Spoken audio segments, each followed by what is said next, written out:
Já estamos de volta hoje falando sobre qualidade de vida na terceira idade. Deixa eu só corrigir um dado que eu passei ali no primeiro bloco. Eu falei o seguinte, que hoje a gente tem cerca de 20 milhões de idosos no país.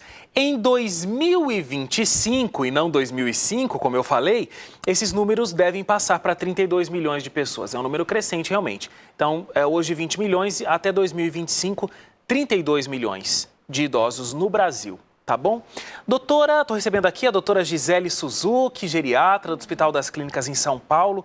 Doutora, vamos continuar nessa linha que a gente estava falando, de que o idoso tem que ter uma vida ativa, precisa ter uma atividade.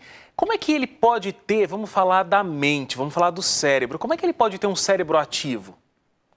Bom, para manter o cérebro ativo, né, é importante que ele seja estimulado, né? Seja pela forma de leitura, como as próprias atividades sociais, né? Atividade intelectual, então, desde leitura de jornal, né, até livros, escrever, né, jogar xadrez, atividades que mantenham a mente ativa, né, e de preferência numa forma que ele goste, né? Então, desde atividade de lazer até mesmo o próprio trabalho, né? Porque muita gente pensa, o idoso está idoso, então não vai mais poder trabalhar, e não necessariamente assim, né? Muita gente consegue continuar trabalhando até os 70, 80, 90, Sim. Não tem o limite, né? O que vai dar esse limite é a própria capacidade de cada um, né? Agora, eu estava falando sobre o exercício físico. Ele pode ser feito pelas pessoas da terceira idade?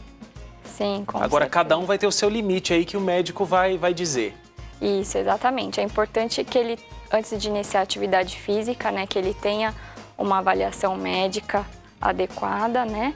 E a atividade física, ela é boa em qualquer idade. E hoje em dia se sabe disso mais do que nunca, né? A gente sabe que além dos benefícios psicológicos, né, de bem-estar, de melhora de autoestima, de melhora de sociabilização, né? Ele tem diversos benefícios para o organismo. Então, tanto ajuda na parte cardiovascular, como também ajuda a ganhar massa magra, né? Massa muscular.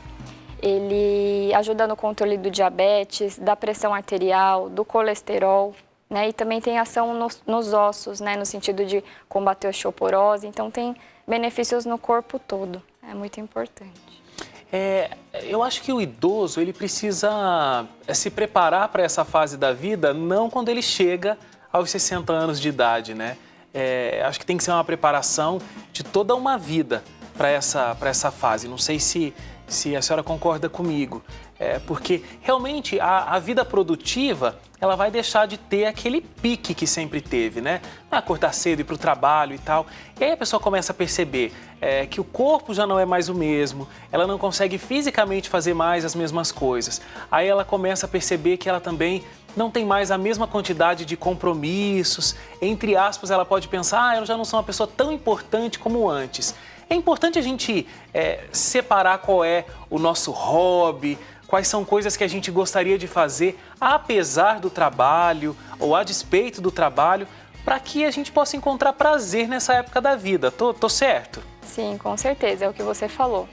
A preparação para o envelhecimento, ele começa agora, né? É uma vida toda que a gente vai fazendo, entre aspas, uma poupança, né? Então, a gente já tem que, desde cedo, começar os hábitos de vida saudável, que vão desde alimentação, atividade física, ter uma atividade social, um hobby, né? Até para depois, mais tarde, conforme os anos forem passando, para que ele continue, né, promovendo todas essas atividades, então... E possa ser feliz nessa fase, que é uma fase linda, né?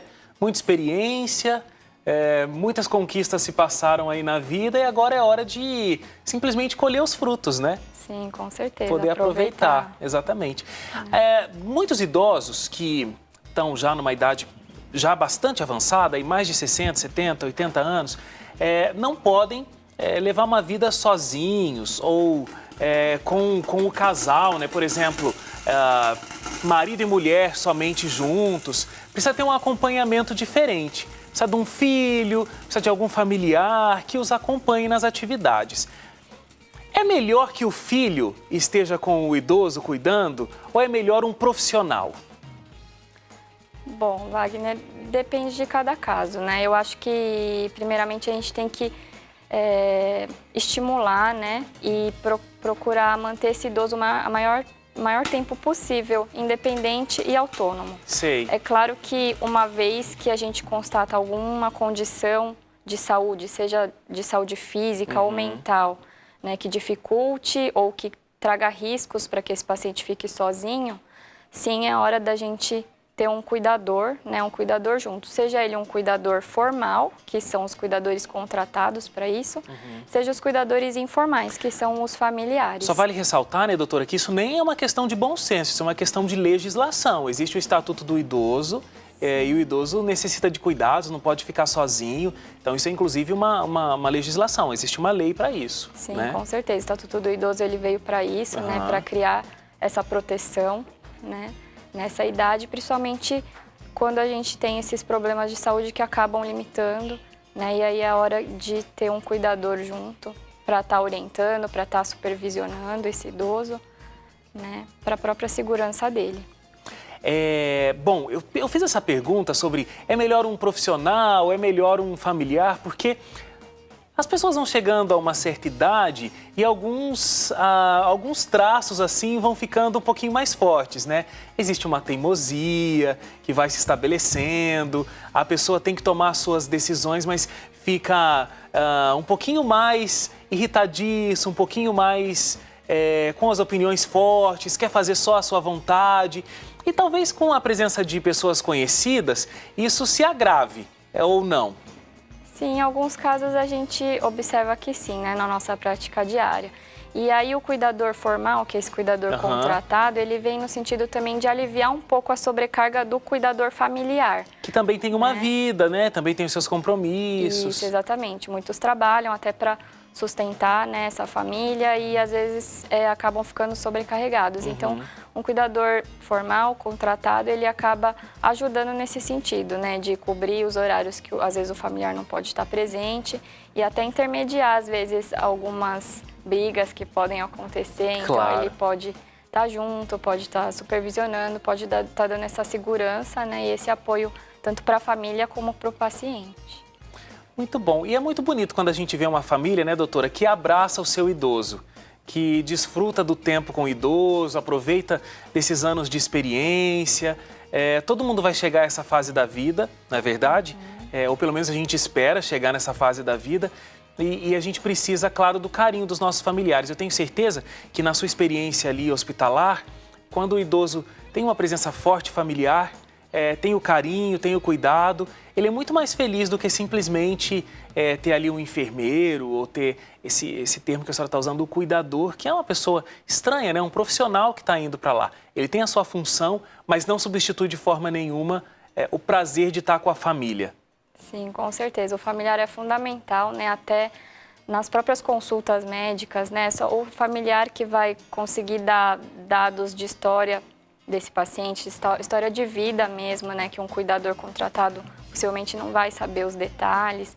E fora o fato dele estar junto com o paciente, né, esse carinho que você disse, de estar acompanhando, né, de estar ajudando esses idosos, eu acho que é fundamental, faz toda a diferença. Tudo bem.